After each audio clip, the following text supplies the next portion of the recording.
Assalamualaikum warahmatullahi wabarakatuh. Perkenalkan, nama saya Sunarti Pata SPDI. Saya mengajar di UPT SD Negeri 25 Bangkala. Untuk pembahasan kali ini yaitu bersih itu sehat dengan subtema ayo tayamum. Adapun kompetensi dasarnya yaitu 1.14 menerapkan ketentuan syariat Islam dalam bersuci dari hadas kecil. 2.14 menunjukkan perilaku bersih sebagai implementasi dari pemahaman tata cara bersuci dari hadas kecil. 3.1 memahami tata cara bersuci dari hadas kecil sesuai ketentuan syariat Islam. 4.1 mempraktikkan tata cara bersuci dari hadas kecil sesuai dengan syariat Islam.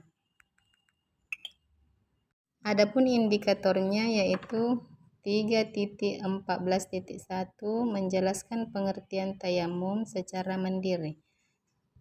3.14.2 menyebutkan syarat tayamum.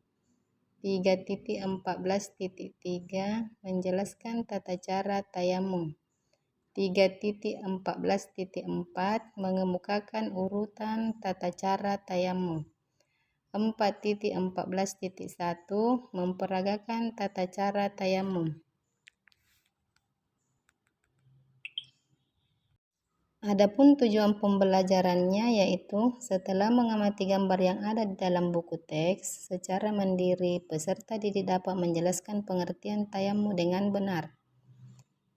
2. Setelah membaca buku teks, peserta didik dapat menyebutkan syarat tayamum dengan benar di depan kelas. 3. Setelah kegiatan tanya jawab, peserta didik dapat menjelaskan tata cara tayamum. 4. Melalui kegiatan membaca teks ayo tayamum, peserta didik dapat mengemukakan urutan gerakan tayamum yang benar. 5. Setelah melakukan praktik tayamum dengan bimbingan guru, peserta didik dapat memperagakan cara melakukan tayamum dengan tepat.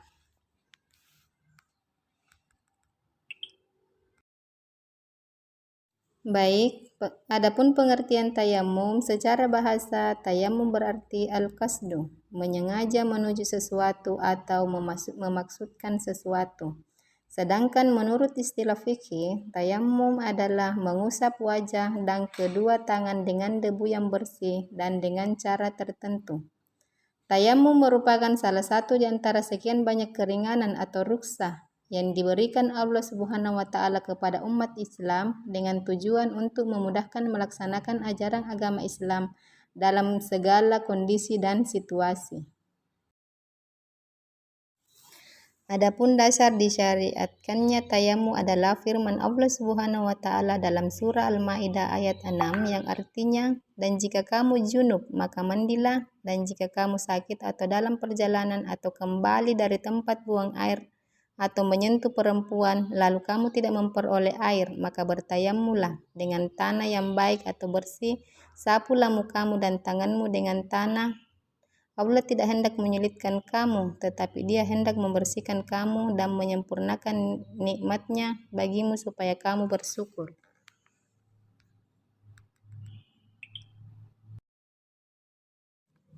Sebab-sebab diperbolehkannya tayamum yaitu ketika tidak ada air atau ada air tetapi tidak cukup untuk bersuci. Kedua, dalam keadaan sakit atau terluka. Ketiga, karena keadaan yang sangat dingin dan khawatir akan timbul bahaya jika menggunakan air. Keempat, jika ada air di suatu tempat tetapi ia khawatir terhadap keselamatan diri, kehormatan, dan harta, atau ia khawatir akan tertinggal dari rombongan maupun kendaraannya dan sebagainya. Kelima, khawatir akan kehabisan waktu untuk menunaikan sholat bila digunakan untuk mandi atau wudhu. Keenam, karena tidak ada alat untuk mengambil air seperti tali, timba, atau lainnya.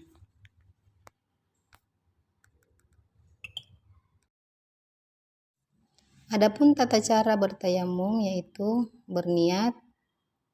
Niat tayamum yaitu nawaitu tayammuma listibatis salati farda lillahi ta'ala. Yang pertama itu membaca basmalah dan menupuk kedua telapak tangan ke tanah yang suci. Kemudian menepiskan debu dengan cara menepukkan ringan kedua tangan. Kemudian yang ketiga, menyapukan kedua telapak tangan ke muka. Kemudian menepukkan kedua telapak tangan ke tanah yang suci. Lalu menepiskan debu dengan cara menepukkan dengan kedua tangan. Kemudian menyapukan kedua belah tangan sampai siku, mulai dari tangan kanan, dan kemudian tangan kiri.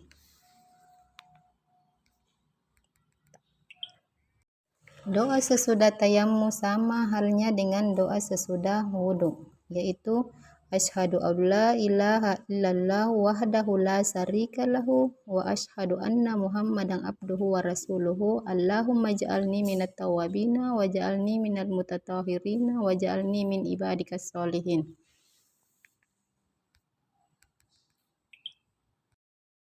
Baik, demikianlah pembahasan kita hari ini. Lebih dan kurangnya mohon dimaafkan. Wabillahi taufiq wal hidayah. Assalamualaikum warahmatullahi wabarakatuh.